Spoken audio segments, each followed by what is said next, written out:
plaît, messieurs.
Apparemment, les gens signalent la vidéo. Faites beaucoup de cœur, s'il vous plaît. Vous partagez également. Beaucoup de cœur, s'il vous plaît, pour que la vidéo ne soit pas signalée et que nous n'ayons pas notre live interrompu.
Messieurs, nous sommes sur Non.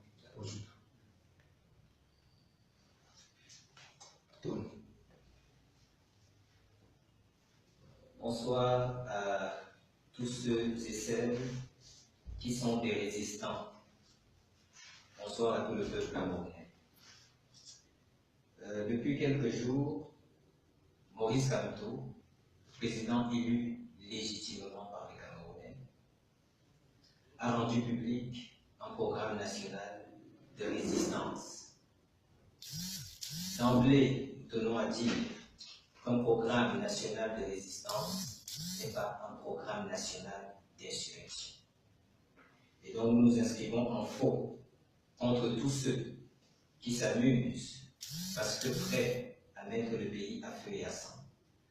Nous nous offusquons contre eux en disant ce que vous voulez faire du Cameroun, ce n'est visiblement pas ce que nous voulons faire du Cameroun. Le programme national de résistance est né d'une nécessité. Cette nécessité nous a été imposée par le Conseil constitutionnel qui a failli à sa mission. Le Conseil constitutionnel du Cameroun ne nous a pas rendu la justice. Lui qui est le berger du droit s'est laissé prendre au piège par la loi, alors que par définition, le Conseil constitutionnel, c'est lui qui incarne la norme au-dessus de toutes les autres normes, aussi bien légales que réglementaires. En termes très simples, le Conseil constitutionnel tire son autorité de la Constitution, qui, elle, ne peut pas être limitée par des lois, y compris des lois dans le cas d'espèces qui sont visiblement fabriquées sur mesure pour perpétuer le pouvoir de certains. Le Conseil constitutionnel a donc contraint Maurice Kamto à mettre sur pied un programme national de résistance. Résistance à quoi? Résistance au hold-up électoral. Nous avons vu un Conseil constitutionnel qui, dans un premier temps, par la voix de son président, a dit « Nous sommes dans la phase des débats ». Mais nous n'étions dans la phase des débats que lorsqu'il s'agissait, que lorsqu'il était question d'entendre la voix des défenseurs de Maurice Kamto, des avocats commis à cette tâche. Mais lorsque les autres camps, qui étaient d'ailleurs coalisés pour les besoins de la cause, qui étaient ELECA, le MINAT et le RDPC, lorsque eux, on leur a donné la parole, le président du Conseil constitutionnel ne leur a pu rappeler que nous étions dans la phase des débats. Il s'est comporté comme si nous étions dans une débat. Et il a donc privé la défense de Maurice Kamto de la parole. Alors que des contre-vérités, pour dire le moins, avaient été tenus, par exemple, un ministre de la République qui a prétendu que Maurice Kamto avait reçu une mise en disposition des forces de défense et de l'ordre pour sa sécurité et qu'il avait refusé. Ce mensonge n'a pas pu être contrecarré parce qu'on nous a refusé la parole dans le Conseil constitutionnel. Que le monde entier sache bien que jamais M. Maurice Kamto, durant la campagne présidentielle écoulée, n'a reçu une offre de la part des autorités en charge des questions de sécurité et de défense. Il n'a jamais reçu une offre de mise à disposition d'une garde pour assurer sa sécurité. Cela est faux, ce n'est pas vrai. Mais nous n'avons pas pu, devant le Conseil constitutionnel, empêcher que ce mensonge prospère parce qu'on nous a refusé la parole. Mais au-delà de ça, on nous a refusé la justice devant le Conseil constitutionnel. Parce que les éléments que nous avons demandé au Conseil constitutionnel de prendre en compte n'ont pas été pris en compte. Le Conseil constitutionnel, par cette attitude, disais-je, nous a contraints à mettre sur pied ce programme national de résistance. Et je réitère une fois de plus que ce programme national de résistance n'a rien à voir avec une insurrection. Nous sommes ici des acteurs politiques qui agissons sur la scène active, en train d'exercer des missions autres que dans le champ politique. Les revendications sont politiques. La trajectoire qui est la nôtre est politique. Et cet engagement politique et cette question politique que Maurice Kamto soulève, il l'assume. Alors que ceux qui menacent sachent une chose, ce qui a commencé ce samedi, et d'ailleurs un peu plus avant avec l'opération non au hold-up, va se poursuivre avec détermination. Nous, marge de manœuvre dont elle a besoin pour que les droits des Camerounais continuent d'être bafoués. Que les Camerounais, où qu'ils soient, sachent qu'avec Maurice Kamto, ils ont trouvé un défenseur de leurs droits, un défenseur de la légalité qui encadre leur exercice citoyen ici au Cameroun. Et que Maurice Kamto ne les laissera pas tomber. Il défendra leur vote, et plus que ça, il se tiendra toujours à leur Et ceux qui menacent, parce qu'ils veulent précisément faire oublier que c'est eux son premier gars, laisser aller et venir au Cameroun des faux observateurs internationaux, laisser prospérer de faux sondages, ce sont des troubles à l'ordre public. Des citoyens politiques qui, sur la scène politique, posent des revendications politiques, ne troublent pas l'ordre public. Ils ne font qu'exercer un droit, par ailleurs banal, qui ne mérite même, et nous ne nous laisserons pas faire. Aussi, le peuple camerounais au nom duquel la justice est rendue dans ce pays a été pris à témoin. Et des mécanismes de résistance pacifique, constitutionnels et légaux ont été définis. Et depuis ce samedi, sont à l'œuvre. Nous avons vu comment des militants, des sympathisants pro-Maurice Kamto, des électeurs pro-Maurice Kamto, ont été traités avec la plus grande des violences. Nous avons des gens fracturés, nous avons des gens traumatisés. Nous avons des familles qui aujourd'hui n'ont pas leurs proches auprès d'eux. Mais nous savons que nous ne sommes pas des victimes. Nous ne voulons pas que manifester à main nue, comme c'était le cas aujourd'hui, et de façon pacifique, était un appel à l'insurrection. Les Camerounais ne sont pas dupes, messieurs et dames, qui propageaient de telles contre-vérités.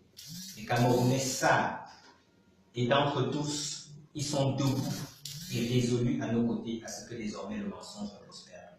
La civilisation du mensonge, le détournement des fonds publics, le détournement des ressources de l'État au service d'une seule cause, la survie à perpétuité d'un régime président-gouvernant dont les lacunes sont constatées, c'est terminé. Vous ne détournerez pas nos votes. Et sachez que les voies de recours internes ayant été épuisées, il demeure celles au plan international. Parce que vous nous y avez contraints, et nous ferons aussi cette bataille. Mais dans le même temps, sachez que la légalité, nous la respecterons, la constitutionnalité, nous la respecterons. Parce que depuis que ce processus a commencé, nous l'avons fait méticuleusement et rigoureusement. Alors si vous voulez dénoncer les fautes, messieurs du régime, mesdames du régime, dénoncez les fautes que vous commettez. Ayez l'honnêteté de les reconnaître. Et pour une fois, entendez raison et revenez à la vie. Le processus électoral sera clos avec la prestation de serment. Et quand cette prestation de serment interviendra, si d'aventure elle intervient, demeurera les voies de recours internationales. Mais aussi demeureront les capacités que la Constitution met à la disposition des citoyens que nous sommes de résister et de ne pas se laisser faire. Et à cet égard, nous résisterons et nous ne nous laisserons pas faire. Ce n'est pas parce que nous sommes dans une élection présidentielle que ça veut dire qu'une fois l'élection présidentielle achevée, les passe-droits peuvent être autorisés. Ce n'est pas parce que nous sommes dans une élection présidentielle qu'on peut s'accorder à soi-même un satisfecit. Non, on ne peut pas être dans la rue en train de passer et on s'observe depuis une fenêtre pendant qu'on passe. Ce n'est pas au ministère de l'administration territoriale d'apprécier le processus électoral et de dire ce qui s'est passé sans anicroche. Nos camarades, nos représentants qui ont été victimes de tentatives d'assassinat de la part d'escadrons de la mort venus les surprendre dans leur sommeil, ce n'est pas des vues de l'esprit. Nos camarades qui par la violence ont été chassés des bureaux de vote, ce n'est pas une vue de l'esprit. Et ça, ce n'est pas le signe d'un vote qui s'est déroulé correctement. Qu'on ne se moque pas des Camerounais, qu'on ait au moins le mérite de reconnaître la vérité et les faits tels qu'ils sont. Qu'on ne change pas les faits. Et surtout, que ce qu'on a créé au sud-ouest et au nord-ouest, là où on a amené la violence, le feu et le sang, qu'on n'essaye pas de le répandre sur le reste de notre pays. La violence, messieurs et dames, vous qui voulez la commettre, assumez au moins que vous voulez la commettre. Mais ne nous accusez pas à tort de vouloir la commettre. Maurice Kamto est pacifique, légaliste et constitutionnaliste. De ce qu'il a fait jusqu'à présent, rien ne sort de ce cadre-là. Et ce n'est pas parce que vous le dites que ça devient un fait juridique opposable. Ce n'est pas parce que l'arbitraire a toujours été érigé en principe gouvernant et président que nous allons continuer d'accepter ça au XXIe siècle. La présente déclaration que nous faisons vise à dire à tous les Camerounais, où qu'ils soient, désireux du changement et qui l'ont marqué dans les urnes, à tous ceux qui veulent assumer leur choix et à tous ceux qui, de manière constitutionnelle, veulent également exercer leurs droits. Parce que les droits ne s'exercent pas tout seuls.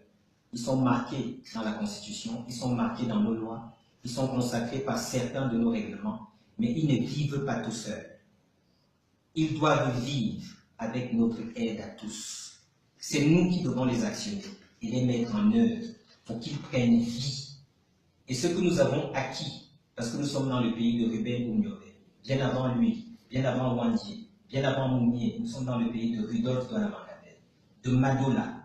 Nous sommes dans le pays de gens qui se sont toujours battus contre l'oppression, qui se sont toujours levés à chaque fois que leurs droits ont voulu être bafoués. Nous devons nous montrer dignes de cet héritage.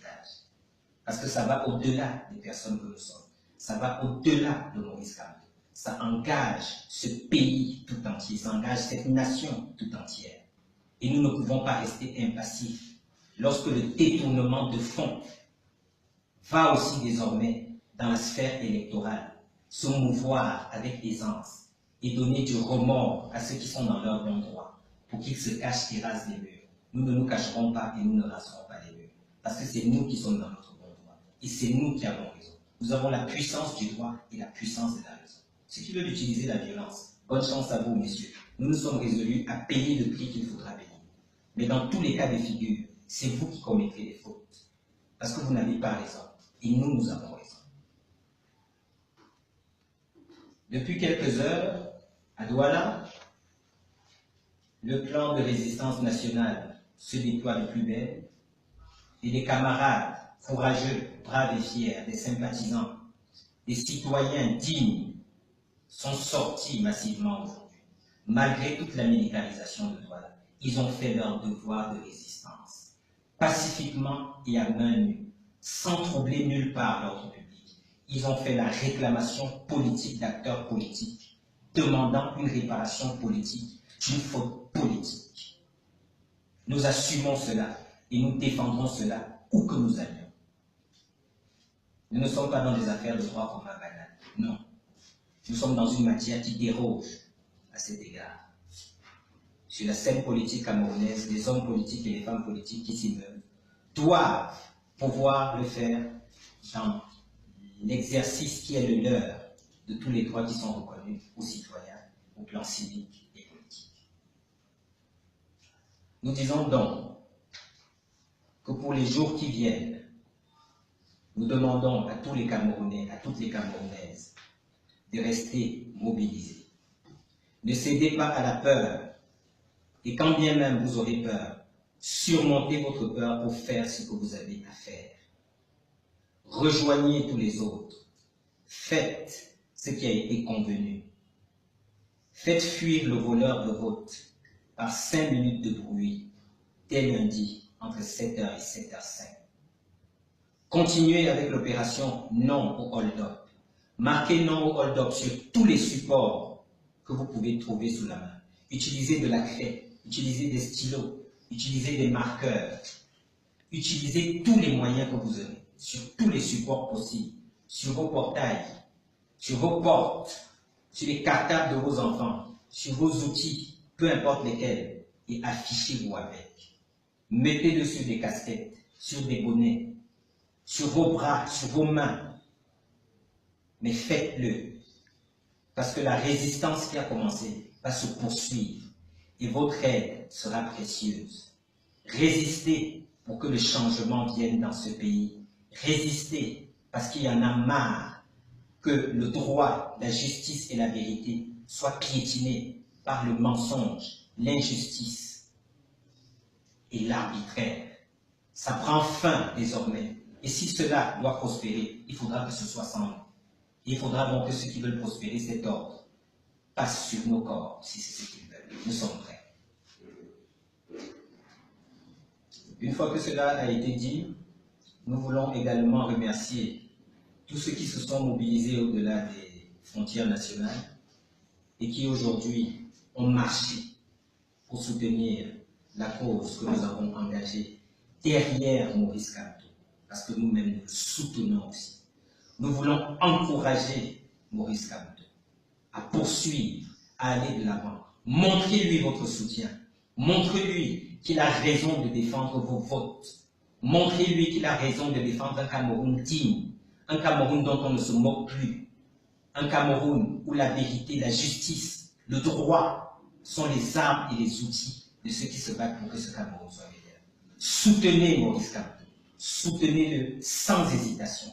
Venez à ses côtés et soutenez-le massivement. Entendez sa parole lorsque vous l'entendez prononcer et suivez les consignes qu'il donne. Faites-lui confiance. Ce qu'on vous dit n'est pas vrai. Il ne vous mènera nulle part ailleurs que vers un changement positif, vers un relèvement de notre pays qui aujourd'hui est couché et ploie sous la honte et l'infamie à travers le monde. Il faut que ça cesse. Il faut que les Camerounais montrent leur dignité et leur force et qu'ils viennent la montrer en apportant toute leur aide à Maurice Kamto. Je vous remercie. Oui, nous avons constaté aujourd'hui que lorsque les militants du MRC se faisaient arrêter du côté de Douala, au même moment, il y avait une marche dans la ville de Garoua, des gens qui ont organisé un meeting pour apporter leur soutien au président Paul Biya. Nous avons tout de même été surpris qu'ils ont été accompagnés par la police. Mais par contre, au niveau de Douala, les militants se sont fait plutôt molester, arrêter. Quel commentaire que vous faites au regard de ce cas? Le commentaire que nous faisons, c'est que le monde entier a vu la tricherie électorale. Le but du contentieux devant le Conseil constitutionnel, c'était de montrer aux yeux du monde quelle est la valeur qu'on peut attribuer aux décisions d'un Conseil constitutionnel dont les membres sont partie prenante dans le contentieux qu'ils devaient juger, dont les membres sont membres du parti qui a investi la candidature du président sortant.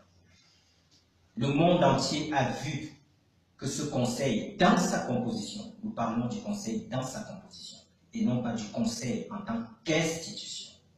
Le monde entier a vu que dans sa composition, le Conseil constitutionnel n'était pas partial, de façon partielle détruit aujourd'hui.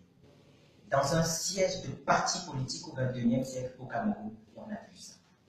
Et ça venait d'hommes en tenue. Ça rappelle d'horribles souvenirs, de très tristes souvenirs